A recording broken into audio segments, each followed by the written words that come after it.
Don't let me wander. Don't tie my hand, just let me roam. I'm like a bird just crying for space. Give me a brook and some sweet meadow place.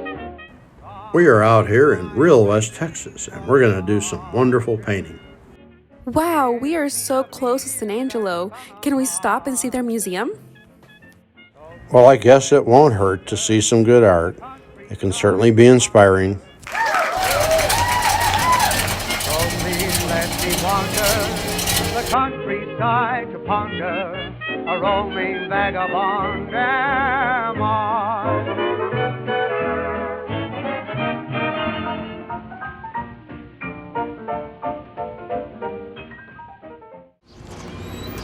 Hi, welcome to the San Angelo Museum of Fine Arts. Come on in. Hi, I'm Bekah Coleman. I am the Curator of Education here at the San Angelo Museum of Fine Arts. And I'm going to be with you visiting a little bit today. And the first thing I'm going to talk about is the building itself. Now, if you are not familiar with San Angelo Museum of Fine Arts, it actually started the year I was born, back in 1985, in the Quartermaster Building at the historical Fort Concho Museum right across the street. Our wonderful building, which has gotten wide international attention, was designed by Malcolm Holtzman of the New York firm Hardy Holtzman Pfeiffer. The way that it's designed, even some of the materials, all goes back to West Texas architecture and is emphasized through the long buildings, the wooden floors, and the stone and masonry used on the outside of our building that was built in 1999 on its current campus. The building is built out of native Texas limestone, which was quarried in Garden City, and the clay block details throughout the building are from D'Hanis, Texas. The floors are also made from native Texas mesquite. The museum has a much commented on dramatic vaulted ceiling and a copper roof that swoops upward on both ends and can be seen from a distance. SAMFA does up to 12 changing exhibits every year. This includes things like, of course, our nationally known ceramic competition that people come from all over the United States to see, our large in plein air competition, and our every other year of the National Sculpture Symposium that we do in the Sunken Gardens. Now, it's not only important to have these things in our galleries, but also in the rest of the community. We really live by the motto, it's not just art on the walls, it's art in our lives. And as the educator, I am proud to say that we have a vast range of educational programs who play significant roles, including receiving the nation's highest award for museums, the National Museum Service Medal, in a ceremony at the White House. We are one of the most award-winning museums in the country. All of that is nothing without demonstrating what we do. And I would like you to meet our youngest volunteer and docent, my daughter, Lucille. Hi, Lucille.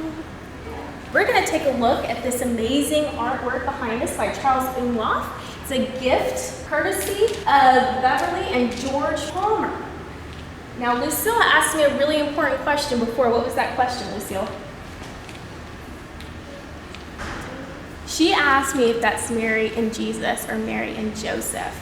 And I think that's a really interesting look. Now, these are not actually Mary and Joseph. These are two people trying to survive in the Great Depression, which is a time period that you would remember. What do their faces look like, Lucille? What do you think? What does the woman's face look like? Does she look really happy? No, she doesn't look very happy. She look a little bit sad. Maybe she looks a little tired. What else do you notice about her hands? Look how big they are. Look how big her hands and her feet are. Those are really big hands. I bet she uses those to work really hard. Don't you think so? Speaking about our collection, we stand out in 4 different areas, specifically the Spanish colonial and Mexican religious art, American factory-made glassware, international ceramics collection, and of course, early contemporary Texas art. Thank you, Lucille, for helping us with that artwork. Now I can introduce you to Laura Huckaby, who is our assistant director and also our collections manager. I believe she has a little bit of tour information and a special guest. Hi, I'm Laura Huckaby. I am the Assistant Director and the Collections Manager here at the San Angelo Museum of Fine Arts. And today we'll be talking a little bit about some of the wonderful pieces in our permanent collection and specifically about San Angelo artists, and even more specifically than that, San Angelo women artists who have been very important to art history in Texas. So just to mention, we have several very important Texas artists, including Dwight Holmes, whom we can claim here in San Angelo as being a San Angelo artist. He, of course, is very well known among early Texas artists.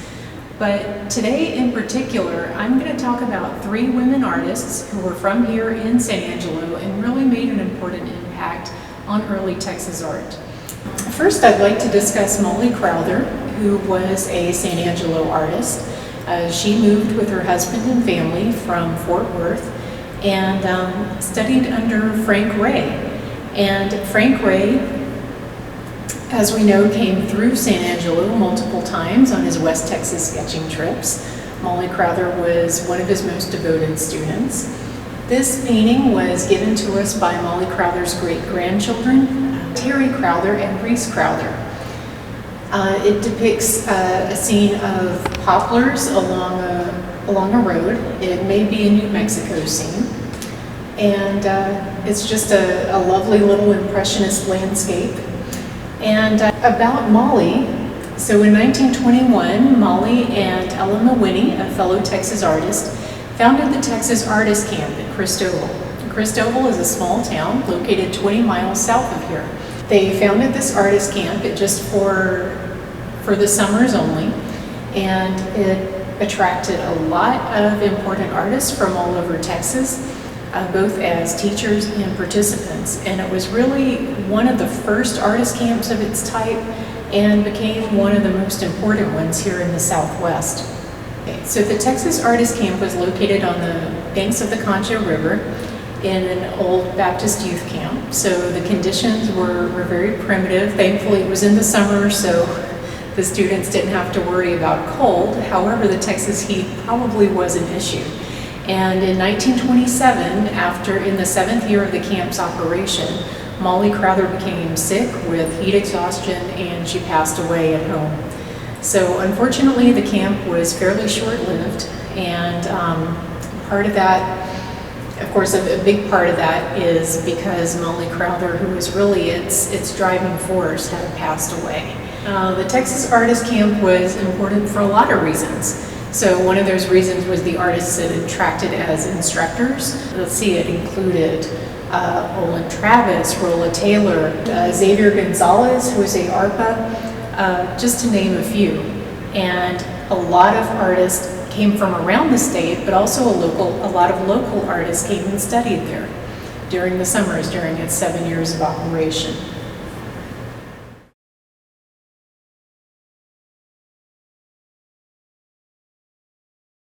We talked about Molly Crowther a lot earlier, and the sad thing is she's of course a giant in founding the Texas Art Camp down at Christoval and helping establish the San Angelo Art Association and art clubs.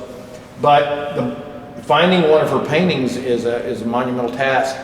I've been working on early Texas art since 1987. This is only the 2nd painting by Molly Crowther I've ever seen. And so you can see she had great promise and was very committed to the type of work that she was doing. These poplars here are very much a New Mexican thing, and we see these kind of poplars in a lot of New Mexico paintings, or especially around Santa Fe. So I have to believe that she was somehow exposed to those art colonies in New Mexico, brought those ideas back, probably with Helen Kendall, because we know that Helen went to Santa Fe and Taos and painted. But really, it's a real treasure to have this painting, not only because it's a fine painting, but also an historical document of someone whose name has sort of fallen through the cracks of history. And of course, Molly Crowther gave her life to Texas art. I know of no other Texas artist who gave their life to push forward these ideas, and she literally died in the traces at the Texas Artist Camp at Christoval. So next we're going to be talking about Ruth Blanks Matlock. Ruth Matlock was also a San Angelo artist, and she studied at the Texas Artist Camp. She was one of the many artists who was influenced by the instruction there, by the many artists who visited. And this work is actually called Backyard Cristobal. It's a lovely little pastel that was a gift to us from Bill and Mary Cheek. This was probably done after the operations at the artist camp ceased, but not any later than 1936 or so. And we know this because of an interesting label on the back of the painting, and I'm going to take the painting down so we can take a look at that.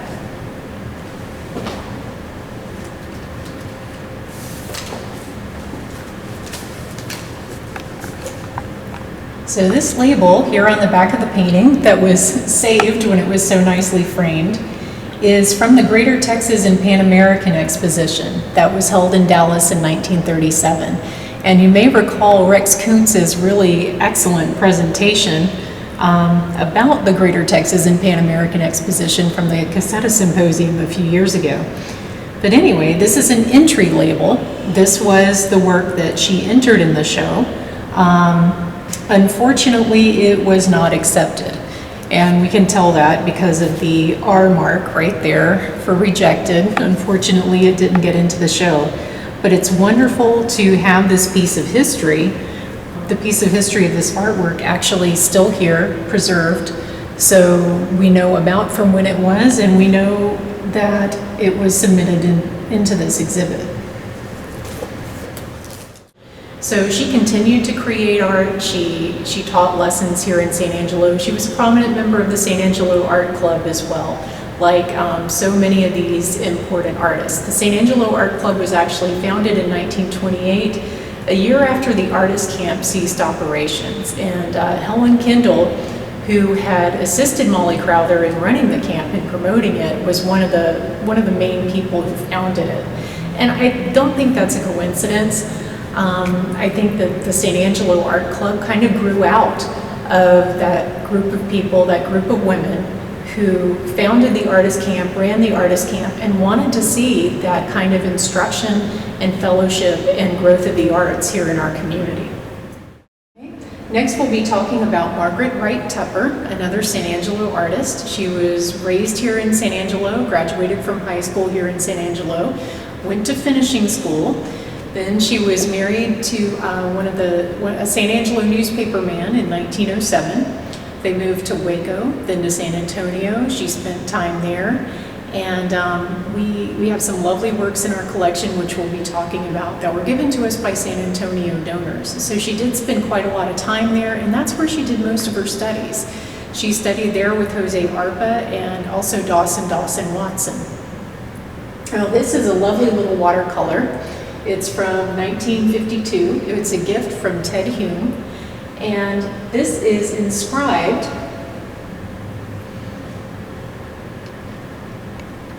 and it was given as a gift to the donor's mother.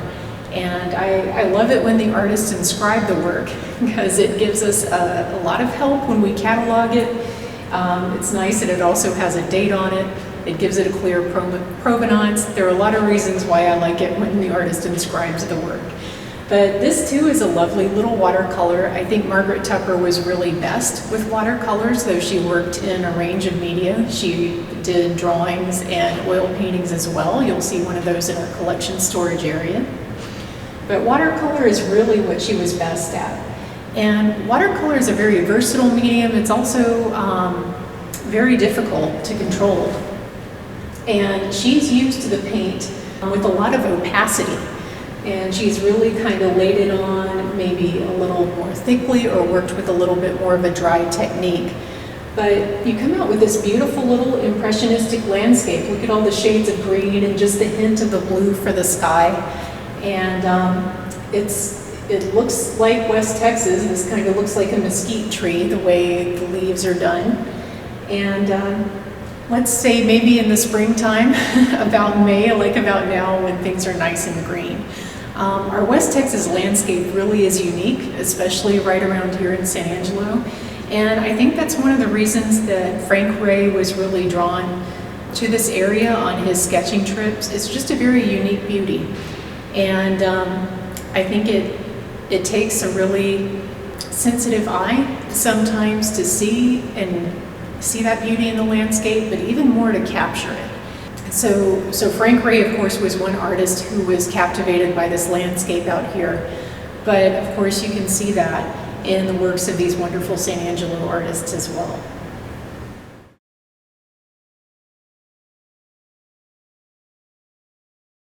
Oh, it's a solidly regionalist painting. See, this is what I'm talking about the women. You know, you got Lone Star regionalists. Who are they? Well, there's Florence McClellan. Okay, that's it? Come on. Marguerite Tupper, she exhibited in the Centennial. Her grandson, he was at Level Land and had a whole house full of her paintings. We have this great, at Panhandle Plains, we got this great painting she'd done of a nude female, and I put it in my Madonnas of the Prairie exhibition. The whole idea of women reclaiming the nude female form, and I had a whole section about those women who reclaim the female figure from the men. Pretty fascinating stuff. But yeah, Marguerite Tupper, very important. We claim her as a San Angelo artist, but you mentioned that she came from San Antonio. Yeah, she studied. Well, actually, she was an ARPA student. I think she may have studied with Gonzalez as well, because he was sort of a understudy to his uncle, ARPA, and so she studied with him, and then came out here. Okay. Yeah, very strong regionalist paintings, both of them. No, this is really strong regionalist stuff. I mean, this shadow, the way she does the shadow, right? Mm-hmm. Solid geometric form, simplification of form, pure geometric shape, cylinder, rectangle, square, pyramid. Oh wow! And even the reflection of the landscape in the glass windows over there is really nice. And yeah. So this is a depiction of Cristobal, and I love it for that. Even if no other reason, and there are a lot of them. So the big flood was 35 when it went through and took out the whole Baptist camp. You probably could date that way. Mm-hmm. Post-flood construction. True. Oh, true. Yeah. That might be something to look at. And then you also mentioned Olin Travis's influence. Yeah, Olin Travis came down here, and Catherine Hale Travis came too, which would mean pre-1932. But I think it's a little early. I would date her by 1930, give or take. But yeah, it speaks directly to what Olin Travis was painting in Dallas, and also what Catherine Hale had when they established their art colony in Arkansas, Conway, Arkansas. That's where they found ever spruce. So, you can do was it 7 Ways of Kevin Bacon thing? Yeah, that's very much. And there's a part in Dallas, there's a barrio in Dallas called Little Mexico, and there are a lot of Travis paintings there, and also Charles Bowley. And so that's what this smacks of. It's great. And pastel, not as common as you would think. I don't think she was a Ray student. I've never seen her name in association with him. That doesn't mean she didn't take one of the lessons when he was in Cristobal. Because not all of them use pastel because it's so hard. It's an unforgiving medium, and a lot of them wouldn't try because it'd turn into mud. It is very difficult. Yeah. Yeah. Beautiful.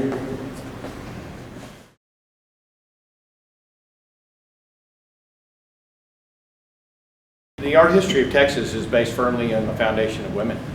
It really and truly, even from the earliest parts of the 19th century, women were literally in charge of the home and culture, education and spirituality. Those were their areas. And the appreciation of culture often included art making on the frontier, whether that meant quilt making, whatever it was, spinning, any sort of art making activity, and even painting. China painting, of course, was a big deal at the end of the 19th century, and that was an appropriate ladies' art, let's call it. But in doing the research for the Dictionary of Texas Artists that Texas A&M University Press published in 1999, I believe there are 2,600 artists in there. Fully 3/4 of those artists are women. Many of them we don't even know what their main name was beyond their married name. And so the foundation of Texas art is all built on the backs of women and the hard works of women, like Helen Kendall, like Molly Crowther, Margaret Seawald at Amarillo, who helped found the Amarillo Art Association in 1922, for example. all across the board. El Paso, Fern Thurston. I mean, you can go, it's literally a who's who. The Dallas Art Association, obviously, founded on the good works of women, Alice Kramer and others. And so you really can't talk about early Texas art without talking about the women. I've been fortunate enough in being involved in some of those exhibitions where we could talk about that sort of missing part. And these women were serious artists. They were. And if we included them in the dictionary of Texas artists, for example, they had to have a professional exhibition record. We didn't just put the dilettantes in there, and there were plenty of those, of course. There were plenty of dilettante men too. Plenty of Sunder painter men, and it's kind of an old saw about the little ladies' Sunday blue hair painting club. But many of these women were very serious. But they had to raise a family. They had to take care of the home, garden. Sometimes they worked outside the home, but rarely. The best example I can tell you besides Helen Kendall is Ella Mawhinney in Belton, Texas. I don't remember how many kids she had, but she had a whole passel of kids. And yet she had a professional art career. Was a prize winner at the San Antonio Competitives in the late 1920s. Astonishing. She's written up in Holland's Magazine of the South, which talked about arts and culture in the South. But here's Ella Mawhinney, who is a featured article on her in Holland's Magazine. And what do they talk about? The fact that she's a really good mother and she's really pretty. Well, of course they did. Yeah, and so those were some hurdles that male artists never even fathomed. You know, and I've done a lot of work on women in the Southwest in New Mexico and elsewhere, and that seems to be a common thing. At the same time, these women were far more progressive. They were far more willing to take risks. They're the earliest modernists, absolutely, without question, yet the men get all the credit. And I get a little fired up about that because, I'm sorry. All right, get fired up. I get a little fired up about that because these women have really been short-shrifted because they were the pioneers, not only in terms of founding art associations. You know, the first art museums are always founded by women, but at the same time, they're pioneers stylistically. And that's something that often gets forgotten about is Florence McClung, for example, is not one of the boys. You know, she's not one of the Dallas Nine, and therefore she's not part of that club. But we'll include her anyway because, you know, her work is pretty strong regionalist. I'll say without question, Florence McClung is probably the most important artist in Texas in the 1930s. I will say that because her exhibition record is better than anybody. I don't care who it is far better than anybody. And yes, she was a Frank Ray student as well. And she talked fondly of Mr. Ray. She talked about being a little girl and moving to Oak Cliff, and she saw this funny little man around making these, and had a little girl study club, and she wanted to tag along, and she asked her mama if she could do that. This is from an interview I did with her in 1991 or so, and she said I got to tag along with Mr. Ray, and he wanted to know if I was serious. And he would make me go home and redraw my painting of my plant for the day or whatever it was. And she said she had great respect for Mr. Ray, but he was always very much a father figure and very protective of her. And she wouldn't have gotten where she was without Frank Ray. And so these women like her used him as a launching pad. Some of them launched far, some of them only launched a little ways. But importantly, he really stressed to them to find their own way. You know, yes, you're going to start with me, you're going to emulate how I do it, but you need to find your own voice. And ultimately, people like Florence McClung, Helen Kendall, Molly Crowther, tragically, they found their own voice, and that's why they're pioneers. They deserve better treatment. 1 out of 10 artists in an early Texas art show shouldn't be a woman. You know, as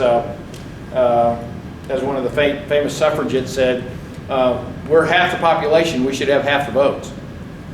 Well, if you're going to do an early Texas art exhibition, there damn sure ought to be half women on what you hang on the wall, in my opinion, and in my research. At least in here. Absolutely. At least half. Yep.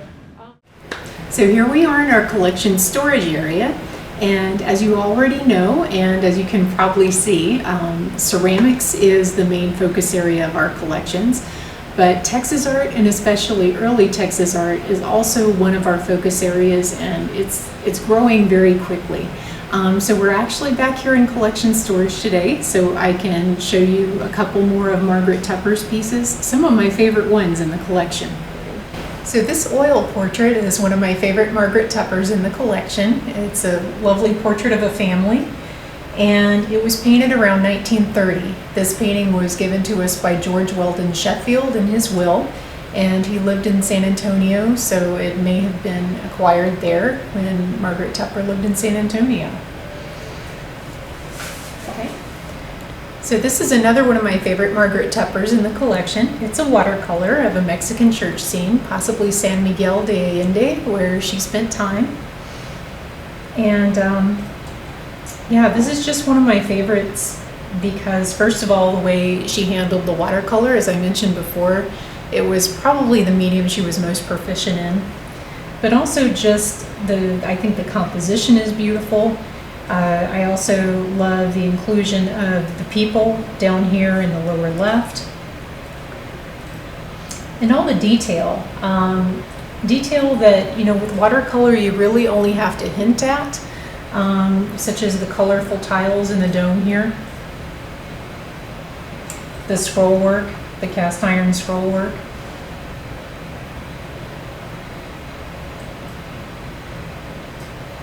And you get the sense of a little bit, maybe a cloudy day, an overcast day, and again, just very impressionistically rendered in the sky. But nicely done with this watercolor. So this was a gift to us from Elizabeth Sykes, also of San Antonio.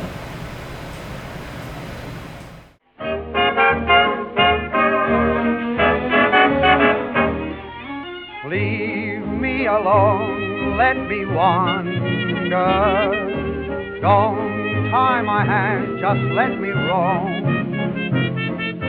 I'm like a bird, just crying for space. Give me a breath.